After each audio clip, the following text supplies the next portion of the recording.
हर हर महादेव भक्तों, महाशिवरात्रि पर अगर आपने यह उपाय कर लिया तो मैं ईश्वर की सौगंध खाता हूं, आपके घर से गरीबी दूर भाग जाएगी, आप रातों रात मालामाल हो जाएंगे। मैं भगवान भोलेनाथ की सौगंध खाता हूं। इस वीडियो को अंत तक देखें। आपका भाग्य चमक जाए तो मुझे बताना, लेकिन वीडियो पूरा ही देखना। और वीडियो के अंत में आपको मैं एक ऐसे वृक्ष की डाली बताऊंगा, वह यदि आप हमारे द्वारा बताए गए तरीके से शिवरात्रि के दिन ले आते हो तो आपकी कायाकल्प बदल जाएगी। भक्तों, आपसे एक निवेदन है कि एक लाइक जरूर करें। अगर आप भगवान शिव जी से प्यार करते हैं, भोलेनाथ से प्यार करते हैं, माता पार्वती से प्यार करते हैं, तो एक लाइक जरूर करना। मित्रों, शिवरात्रि बार बार नहीं आती। सच्चे दिल से कमेंट बॉक्स में लिखें, हर हर महादेव, जय माता पार्वती। भक्तों, आप यकीन मानो, गुरु परंपरा से प्राप्त यह महा उपाय आपकी काया पलटकर रख देगा। आप दिन दुगनी रात चौगुनी तरक्की करेंगे। भक्तों, यह उपाय हम भी जरूर करते हैं। पौराणिक पुस्तकों और शास्त्रों में लिखा उपाय आज हम आपको बता रहे हैं। यह उपाय महाशिवरात्रि के दिन जरूर करें। मैं ईश्वर की सौगंध खाता हूं, आपका भाग्य उदय हो जाएगा। दोस्तों, यह उपाय हमें हर महाशिवरात्रि के दिन जरूर करना चाहिए। भक्तों, आपको नमक के डिब्बे में सही मुहूर्त पर महाशिवरात्रि को एक गुप्त चीज को छुपाना है। और इस बात की हम 100% गारंटी देते हैं कि जैसे ही आप तंत्र शास्त्र के अनुसार उस गुप्त चीज को नमक के डिब्बे में छुपा रखेंगे तो मानकर चलिए, इस उपाय को करने के बाद न केवल आपको आपकी जन्म जन्मांतर की गरीबी, परेशानी, कष्ट, वास्तु दोष और सभी तरह की समस्या से तुरंत के तुरंत मुक्ति मिल जाएगी, बल्कि अगर आपने इस उपाय को 15 फरवरी 2026 महाशिवरात्रि के दिन सही मुहूर्त पर कर लिया तो मानकर चलिए, आपके जीवन में धन की वर्षा होगी। आपके जीवन में धन आने के रास्ते खुल जाएंगे। आपके जीवन में जो धन आएगा उसमें वृद्धि होगी। आपका बंद पड़ा व्यापार चल पड़ेगा और मान के चलिए दोस्तों, आपके जीवन में आपको सुख, समृद्धि, वैभव, ऐश्वर्य की प्राप्ति होगी। आपके घर की बरकत होगी, आपके घर की उन्नति होगी। यह एक ऐसा उपाय है जो न केवल आपके बल्कि आपके पूरे परिवार के जीवन में एक चमत्कारी और सकारात्मक बदलाव लाएगा। सबसे पहले भक्तों, हम जान लेते हैं महाशिवरात्रि के बारे में। दोस्तों, धर्मशास्त्रों के अनुसार प्रकृति का यह नियम है कि जो महाशिवरात्रि होती है वह गंगा जल की हर एक बूंद की तरह पवित्र मानी गई है, शुभकारी मानी गई है। हमारे हिंदू धर्म में शिवरात्रि का बहुत महत्व है और यह पर्व फाल्गुन मास के कृष्ण पक्ष की चतुर्दशी को मनाया जाता है। भगवान भोलेनाथ भोले भंडारी हैं। वे एक लोटा जल से भी प्रसन्न हो जाते हैं, मात्र एक बेल पत्र से भी अति प्रसन्न हो जाते हैं। लेकिन भगवान भोलेनाथ शीघ्र ही गुस्सा भी हो जाते हैं। जहां भगवान भोलेनाथ को कुछ चीजें प्रिय हैं तो वहीं कुछ चीजें ऐसी भी हैं जिनका भगवान भोलेनाथ की पूजा में अगर इस्तेमाल न किया जाए तो पूजन अधूरा रह जाता है। वहीं कुछ चीजें ऐसी भी होती हैं जो अगर अनजाने में आप भगवान भोलेनाथ को अर्पित कर देंगे तो उससे भगवान भोलेनाथ आपसे रुष्ट हो जाएंगे। इसीलिए भगवान भोलेनाथ की पूजा करते समय कुछ बातों का विशेष ध्यान रखना चाहिए। आज की इस वीडियो में हम आपको बताएंगे कि महाशिवरात्रि के पावन पर्व पर क्या करें, क्या ना करें, कौन सी ऐसी वस्तुएं हैं जो भगवान भोलेनाथ को अति प्रिय हैं और कौन सी ऐसी वस्तु है जो भगवान भोलेनाथ को बिल्कुल भी प्रिय नहीं है, और कौन सी वस्तु है जो भगवान भोलेनाथ को भूल से भी अर्पित नहीं करनी चाहिए। लेकिन उससे पहले आपसे एक विनती करते हैं कि अगर आपने अभी तक हमारे चैनल को सब्सक्राइब नहीं किया है तो चैनल द वैदिक वास्तु को सब्सक्राइब करके बेल आइकन जरूर दबाइए और सच्चे मन से, सच्चे हृदय से कमेंट बॉक्स में लिखना ना भूलें। ओम नमः शिवाय। तो आइए सबसे पहले जानते हैं कि महाशिवरात्रि के पावन पर्व पर क्या करना चाहिए जिससे भगवान भोलेनाथ और मां पार्वती का आशीर्वाद प्राप्त हो। महाशिवरात्रि के दिन भगवान भोलेनाथ की पूजा सफेद या लाल रंग के वस्त्र धारण करके ही करें। सफेद और लाल रंग के वस्त्र धारण कर भगवान भोलेनाथ का पूजन करना बहुत ही शुभ माना जाता है। यदि संभव हो तो इस दिन पूजा में बिना सिलेले वस्त्र पहने। महाशिवरात्रि के पावन पर्व पर भगवान भोलेनाथ की शिवलिंग का पूजन अवश्य ही करें। शास्त्रों के अनुसार महाशिवरात्रि के दिन ही भगवान भोलेनाथ शिवलिंग के रूप में प्रकट हुए थे। इसलिए इस दिन शिवलिंग का पूजन करना सबसे ज्यादा श्रेष्ठ माना जाता है। शिवलिंग का पूजन करने से भगवान भोलेनाथ और मां पार्वती की असीम कृपा प्राप्त होती है। वैसे तो महाशिवरात्रि पर भगवान भोलेनाथ की पूजा रात्रि के चारों पहर में की जाती है, लेकिन भगवान भोलेनाथ का पूजन प्रदोष काल में भी अवश्य करना चाहिए। प्रदोष काल स्वयं भगवान भोलेनाथ का काल होता है। मान्यताओं के अनुसार प्रदोष काल के समय भगवान भोलेनाथ शिवलिंग में विराजमान रहते हैं, इसलिए महाशिवरात्रि के पावन पर्व पर भगवान शिव का पूजन अवश्य ही करें। इस बार पंचांग के अनुसार फाल्गुन माह के कृष्ण पक्ष की चतुर्दशी तिथि की शुरुआत 15 फरवरी 2026 को होगी। दोस्तों, इस साल महाशिवरात्रि 15 फरवरी 2026 को मनाई जाएगी। वैदिक पंचांग के अनुसार फाल्गुन माह के कृष्ण पक्ष की चतुर्दशी तिथि 15 फरवरी 2026 को सुबह 9:11 से शुरू होकर 16 फरवरी 2026 को सुबह 7:44 तक रहेगी। अब बात करते हैं कि आप लोग किस पहर में कितने समय पूजन कर सकते हैं। प्रथम पहर पूजन समय 15 फरवरी को शाम 6:11 से शुरू होगा और समापन रात 9:23 को होगा। दूसरा पहर पूजन समय 15 फरवरी को रात 9:23 से शुरू होगा और समापन 16 फरवरी को रात 12:35 पर होगा। तीसरे पहर पूजन समय 16 फरवरी को रात 12:35 से शुरू होगा और समापन सुबह 3:47 पर होगा। दोस्तों, महाशिवरात्रि का अर्थ होता क्या है? तो सबसे पहले तो यह जान लीजिए, आप महा का अर्थ होता है महान। शिवरात्रि का मतलब होता है शिव की रात्रि, अर्थात भगवान शिव जी की महान रात्रि। महाशिवरात्रि इसलिए भी बेहद शुभ मानी जाती है क्योंकि कहा जाता है इस दिन किसी भी व्यक्ति ने भगवान भोलेनाथ की थोड़ी सी भी पूजा साधना क्रिया कर ली तो उस व्यक्ति के जीवन की सभी मनोकामनाएं पूर्ण हो जाती हैं। उस व्यक्ति के जीवन के हर कष्ट खत्म हो जाते हैं और उस व्यक्ति के जीवन में धन आना शुरू हो जाता है।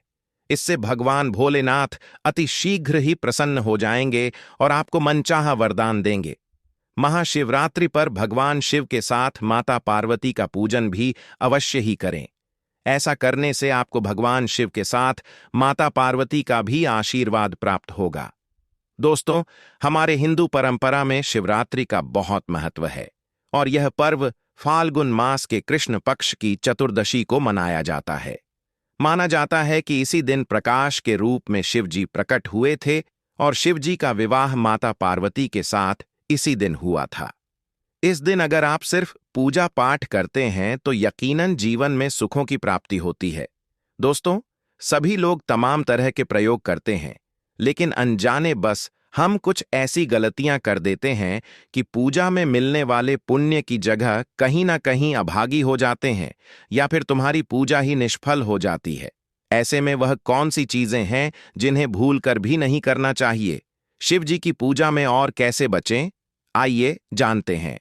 लेकिन दोस्तों, उससे पहले आपसे एक रिक्वेस्ट करते हैं कि वीडियो को लाइक करें, दोस्तों को शेयर कर दीजिएगा और सच्चे दिल से कमेंट बॉक्स में हर हर महादेव लिख दीजिए। आपने अभी तक चैनल को सब्सक्राइब नहीं किया है तो चैनल को सब्सक्राइब करके इस बेल आइकन को जरूर दबाइए। दोस्तों, सबसे पहले हम आपको बता दें, जब भी आप शिवालय जाएं और जल अर्पित करें तो जहां पर से जल बाहर निकलता है उसको कभी मत लांघे, उसे हम जलहरी कहते हैं। उसे लांघना नहीं चाहिए, उसे लांघने से बहुत दोष लगता है, आपका स्वास्थ्य भी खराब हो सकता है। दूसरी बात, आपने देखा होगा कि कभी शिवलिंग की पूरी परिक्रमा नहीं की जाती, आधी परिक्रमा जरूर करें। और दोस्तों, तुलसी के पत्ते कभी भी शिव जी को अर्पित ना करें। शिवलिंग पर तुलसी नहीं चढ़ाई जाती क्योंकि तुलसी को श्राप मिला हुआ है। तुलसी का पूर्व जन्म में नाम वृंदा था। वृंदा जालंधर नाम के राक्षस की पत्नी थी। भगवान विष्णु ने वृंदा को श्राप दिया था कि वह लकड़ी की बन जाए। इसके बाद शिव जी ने जालंधर राक्षस का वध कर दिया। वृंदा को यह बात पता चली तो उसने स्वयं को अग्नि के हवाले कर दिया। माना जाता है कि जहां वृंदा ने अग्नि में आत्मदाह किया था वहां से तुलसी का पौधा उगा। तब वृंदा ने भगवान शिव को श्राप दिया कि उनकी पूजा में कभी भी तुलसी की पत्तियां इस्तेमाल ना की जाए और भक्तों कभी जाने अनजाने में शिवलिंग पर कुछ लोग सिंदूर अर्पित कर देते हैं। यह सब स्त्री शोभा की वस्तुएं हैं और वह तो ठहरे बैरागी, तो उन्हें यह चीजें कभी अर्पित नहीं करनी चाहिए। हम जो पूजा करते हैं तो प्रभु की भक्ति में बहुत ज्यादा ही दूध देते हैं। ऐसे में और भी बहुत तरह की गलती हो सकती है। ऐसे में ध्यान रखें कि सफेद या लाल रंग के वस्त्र धारण करके पूजा कर सकते हैं। संभव हो तो इस दिन जब आप शिवलिंग पर जल अर्पित कर रहे हो, तब जल के साथ दूध, दही, घी, शहद, शक्कर भी अर्पित कर सकते हैं। लेकिन शिवलिंग के ऊपर प्रसाद अर्पित नहीं करना चाहिए। आपको अगर प्रसाद अर्पित करना है तो नीचे किसी पात्र में रख कर अर्पित करें। दोस्तों, महाशिवरात्रि के दिन अगर आप रात के समय पूजा करते हैं, प्रदोष काल में करते हैं, तो आपको इसके फल ज्यादा मिलते हैं। हालांकि रात्रि जागरण का भी विधान है। भूलकर भी कुछ ऐसे फूल हैं जिन्हें शिवलिंग पर अर्पित नहीं करना चाहिए। यह दिन साक्षात मंगलकारी है। इस दिन भगवान शिव की पूजा अवश्य करें और भगवान भोलेनाथ आपके घर में स्थायी रूप से वास करने वाले हैं। ऐसे में दिल खोलकर भगवान शिव की उपासना और भक्ति में लग जाएं। दोस्तों, यह शुभ संयोग सालों के बाद बना है। महाशिवरात्रि के दिन आप व्रत अवश्य रखें। भगवान भोलेनाथ आपकी सभी मनोकामनाएं अवश्य पूर्ण करेंगे। ऐसे में अब जान लेते हैं महाशिवरात्रि के दिन कौन सी गलती नहीं करनी चाहिए जिससे कि शिव जी नाराज ना हो। और शिवरात्रि व्रत में यह फल तो कभी मत खाना, नहीं तो भगवान भोलेनाथ आपसे क्रोधित हो सकते हैं और आपका व्रत टूट सकता है। आइए जानते हैं कुछ ऐसी सावधानियां जिन्हें भूलकर भी नहीं करना चाहिए। भक्तों, शास्त्रों में बताया गया है कि व्रतधारी को उधार मांगकर फल आदि नहीं खाना चाहिए। इससे पाप लगता है और व्रत अधूरा रह जाता है। महाशिवरात्रि का व्रत हो या कोई और व्रत में पड़ोसियों से मांगकर फल वगैरह खाना नहीं चाहिए। व्रत में उधार मांगकर खाने से व्यक्ति का व्रत झूठा हो जाता है। ईश्वर की शरण में आने पर व्यक्ति को झूठ नहीं बोलना चाहिए, कर्ज नहीं लेना चाहिए, चुगली आदि नहीं करनी चाहिए। अगर व्रत के दौरान आपको कोई अपनी मर्जी से खाने के लिए कुछ देता है तो उसे आप खा सकते हैं, लेकिन व्रत में खुद मांगकर फल आदि खाना नहीं चाहिए। इससे पाप लगता है और व्यक्ति की पवित्रता भंग हो जाती है। भक्तों, सोमवार का व्रत हो या महाशिवरात्रि का व्रत आपको नाशपाती नहीं खानी चाहिए। दरअसल इस फल का नाम नाशपाती यानी नाश करने वाला होता है, इसलिए इस फल को व्रत में नहीं खाना चाहिए। व्रत आदि को छोड़कर किसी और दिन आप इसे खा सकते हैं, लेकिन जिस दिन आपका व्रत हो उस दिन नाशपाती का सेवन बिल्कुल नहीं करना चाहिए और भगवान को भी नाशपाती नहीं चढ़ानी चाहिए। और दोस्तों, कभी भी बहुत समय से रखा हुआ कुत्तू का आटा आपका व्रत भंग कर सकता है।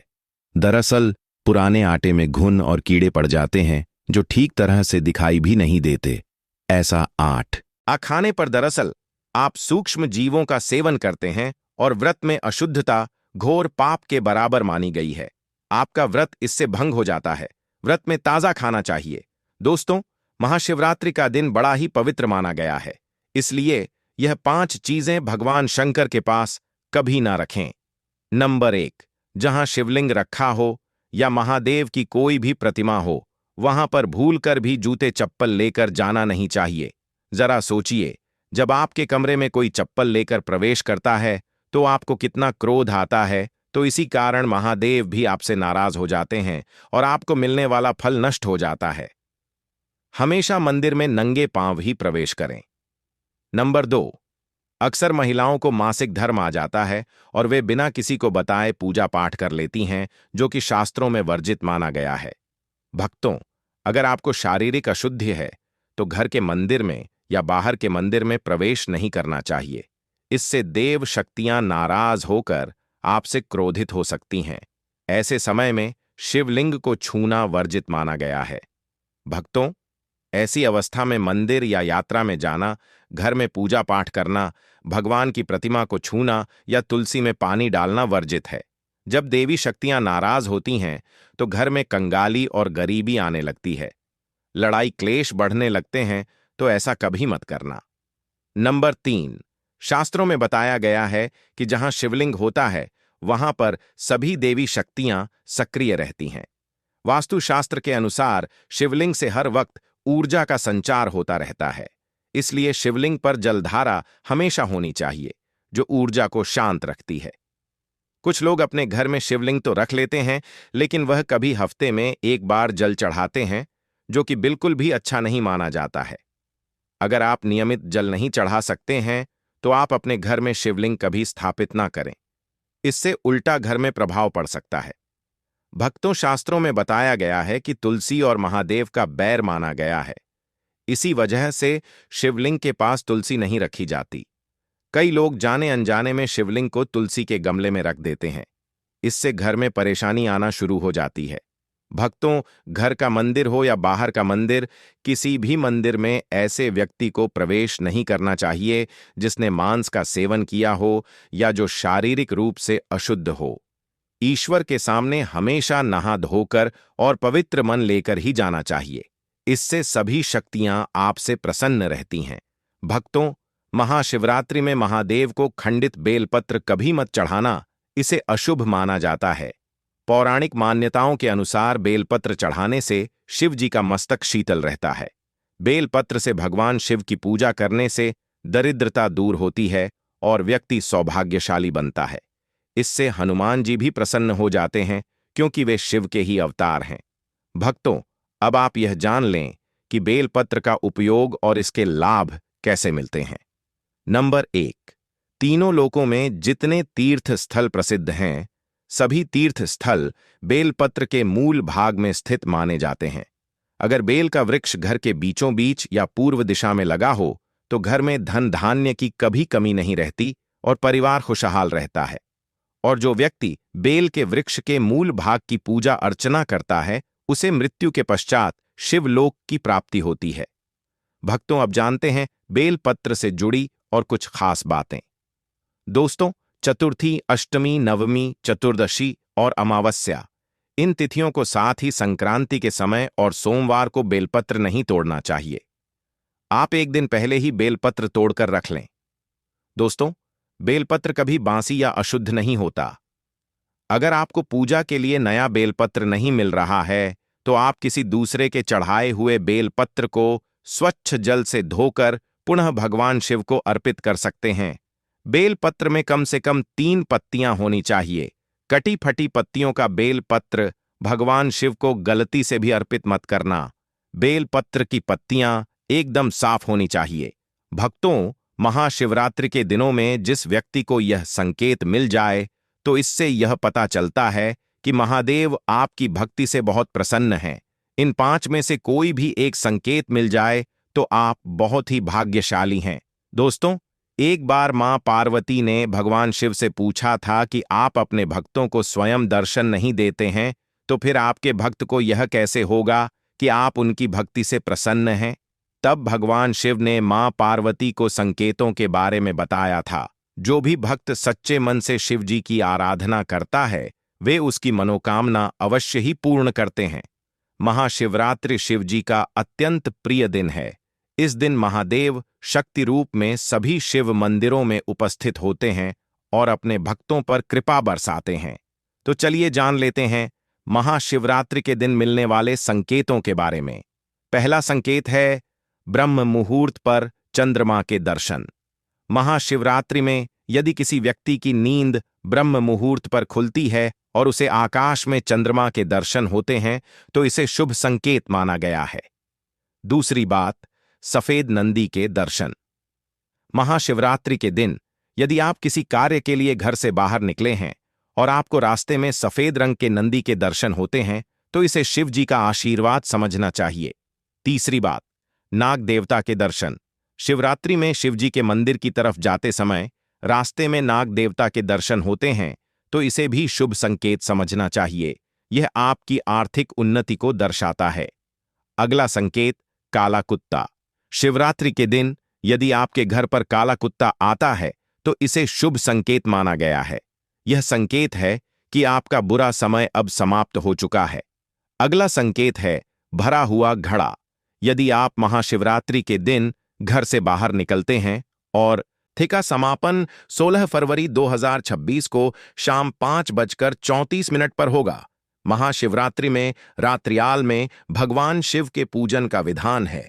इसी कारण 15 फरवरी 2026 की रात्रि को ही महाशिवरात्रि का पावन पर्व मनाया जाएगा।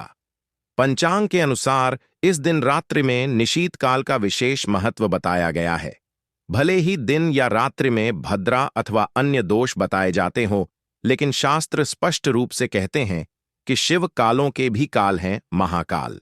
इसलिए भद्रा का उनकी पूजा पर कोई प्रभाव नहीं होगा और पूरे दिन भोलेनाथ की पूजा की जा सकती है। भक्तों, यदि आपको 15 फरवरी महाशिवरात्रि के पेड़ पौधों को छूना है तो किसी भी टाइम आप छूट कर आ सकते हो, उसमें कोई भी दिक्कत वाली बात नहीं है। चलिए, अब हम आपका ज्यादा समय बर्बाद न करते हुए बताते हैं कि कौन कौन से पेड़ पौधे को छूना चाहिए। दोस्तों, हमारे हिंदू धर्म में देवी माता रानी के अनेक स्वरूप कहे गए हैं, जिसमें वृक्षों को भीमा देवी के स्वरूप कहा जाता है। तो आज मैं आप लोगों को ऐसे वृक्ष के बारे में बताऊंगा जिनको 15 फरवरी महाशिवरात्रि के दिन छूना बेहद शुभकारी बताया गया है। महाशिवरात्रि में इनको छूने मात्र से शत्रु दोष, कर्ज दोष, गरीबी दोष सब समाप्त होते हैं। शिवरात्रि का दिन भगवान भोलेनाथ को प्रसन्न करने के लिए सबसे उपयुक्त दिन माना जाता है और महाशिवरात्रि के पावन पर्व में कुछ ऐसे वृक्ष हैं जो कि देव वृक्ष कहे गए हैं, देवी वृक्ष कहे गए हैं। यह देवी के स्वरूप होते हैं, माता काली के स्वरूप होते हैं और हमारे धर्म में पेड़ पौधे को देवी देवता मान करके हम इनकी पूजा करते हैं और हमें पूजा भी जरूर करनी चाहिए।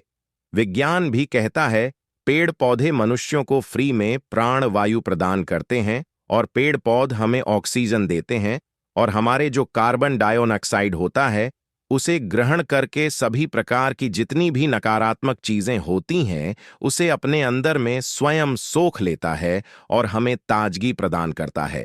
और 15 फरवरी महाशिवरात्रि के समय में कुछ ऐसे पेड़ पौधे हमारे धर्मशास्त्र में कहे गए हैं जिनको छूने मात्र से व्यक्ति के बंद किस्मत के ताले खुल जाते हैं, व्यक्ति का सौभाग्य चमक जाता है।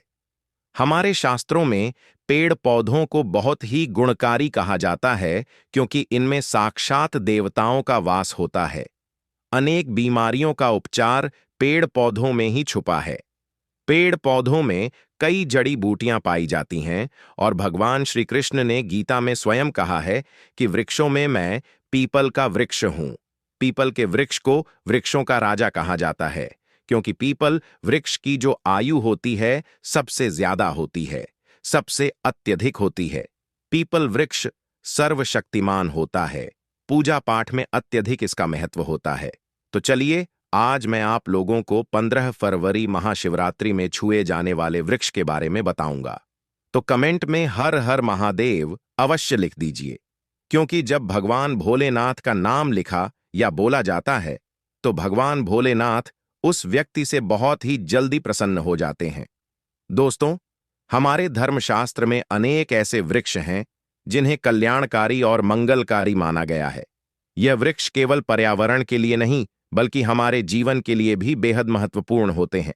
खासकर अगर आप इन वृक्षों को छूते हैं तो आपकी सारी परेशानियां, कष्ट, दुख और तकलीफें खत्म हो जाती हैं।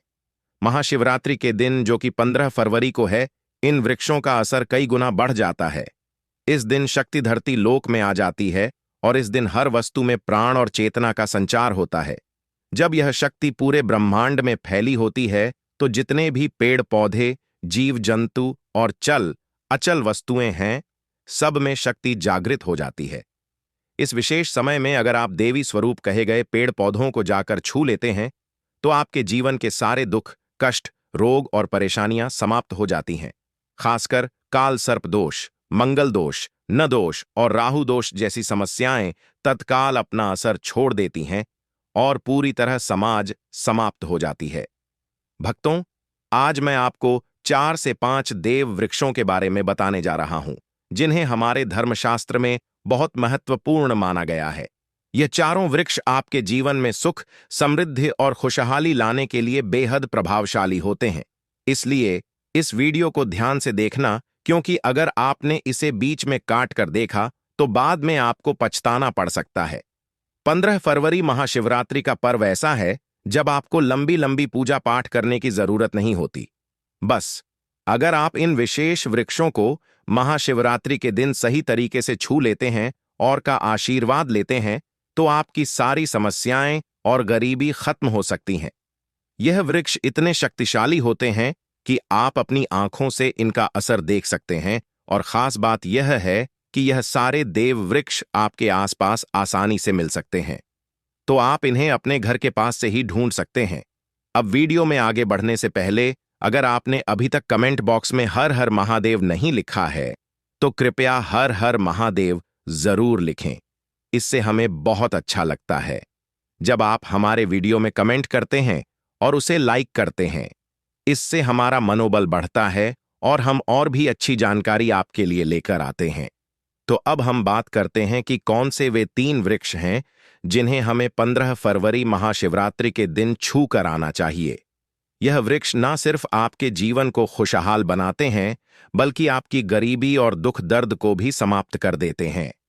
इसलिए मैं चाहूंगा कि आप सब 15 फरवरी महाशिवरात्रि को इन वृक्षों की पूजा जरूर करें और इन्हें छुएं, क्योंकि इस दिन इन वृक्षों की पूजा करने से आपको अनगिनत लाभ मिल सकते हैं। चलिए भक्तों, अब हम जानते हैं कि वे देव वृक्ष कौन से हैं जिन्हें छूने से हमारी गरीबी खत्म हो जाती है। और तिथि का समापन 16 फरवरी 2026 को शाम 5:34 पर होगा। महाशिवरात्रि में रात्रियाल में भगवान शिव के पूजन का विधान है। इसी कारण 15 फरवरी 2026 की रात्रि को ही महाशिवरात्रि का पावन पर्व मनाया जाएगा। पंचांग के अनुसार इस दिन रात्रि में निशीत काल का विशेष महत्व बताया गया है। भले ही दिन या रात्रि में भद्रा अथवा अन्य दोष बताए जाते हों, लेकिन शास्त्र स्पष्ट रूप से कहते हैं कि शिव कालों के भी काल हैं, महाकाल। इसलिए भद्रा का उनकी पूजा पर कोई प्रभाव नहीं होगा और पूरे दिन भोलेनाथ की पूजा की जा सकती है। भक्तों, यदि आपको 15 फरवरी महाशिवरात्रि के पेड़ पौधों को छूना है, तो किसी भी टाइम आप छूट कर आ सकते हो। उसमें कोई भी दिक्कत वाली बात नहीं है। चलिए, अब हम आपका ज्यादा समय बर्बाद न करते हुए बताते हैं कि कौन कौन से पेड़ पौधे को छूना चाहिए। दोस्तों, हमारे हिंदू धर्म में देवी माता रानी के अनेक स्वरूप कहे गए हैं, जिसमें वृक्षों को भीमा देवी के स्वरूप कहा जाता है। तो आज मैं आप लोगों को ऐसे वृक्ष के बारे में बताऊंगा जिनको 15 फरवरी महाशिवरात्रि के दिन छूना बेहद शुभकारी बताया गया है। महाशिवरात्रि में इनको छूने मात्र से शत्रु दोष, कर्ज दोष, गरीबी दोष सब समाप्त होते हैं। शिवरात्रि का दिन भगवान भोलेनाथ को प्रसन्न करने के लिए सबसे उपयुक्त दिन माना जाता है, और महाशिवरात्रि के पावन पर्व में कुछ ऐसे वृक्ष हैं जो कि देव वृक्ष कहे गए हैं, देवी वृक्ष कहे गए हैं। यह देवी के स्वरूप होते हैं, माता काली के स्वरूप होते हैं, और हमारे धर्म में पेड़ पौधे को देवी देवता मान करके हम इनकी पूजा करते हैं, और हमें पूजा भी जरूर करनी चाहिए। विज्ञान भी कहता है पेड़ पौधे मनुष्यों को फ्री में प्राण वायु प्रदान करते हैं, और पेड़ पौधे हमें ऑक्सीजन देते हैं, और हमारे जो कार्बन डाइऑक्साइड होता है उसे ग्रहण करके सभी प्रकार की जितनी भी नकारात्मक चीजें होती हैं उसे अपने अंदर में स्वयं सोख लेता है और हमें ताजगी प्रदान करता है। और 15 फरवरी महाशिवरात्रि के समय में कुछ ऐसे पेड़ पौधे हमारे धर्मशास्त्र में कहे गए हैं जिनको छूने मात्र से व्यक्ति के बंद किस्मत के ताले खुल जाते हैं, व्यक्ति का सौभाग्य चमक जाता है। हमारे शास्त्रों में पेड़ पौधों को बहुत ही गुणकारी कहा जाता है, क्योंकि इनमें साक्षात देवताओं का वास होता है। अनेक बीमारियों का उपचार पेड़ पौधों में ही छुपा है। पेड़ पौधों में कई जड़ी बूटियां पाई जाती हैं, और भगवान श्री कृष्ण ने गीता में स्वयं कहा है कि वृक्षों में मैं पीपल का वृक्ष हूं। पीपल के वृक्ष को वृक्षों का राजा कहा जाता है, क्योंकि पीपल वृक्ष की जो आयु होती है सबसे ज्यादा होती है, सबसे अत्यधिक होती है। पीपल वृक्ष सर्वशक्तिमान होता है। पूजा पाठ में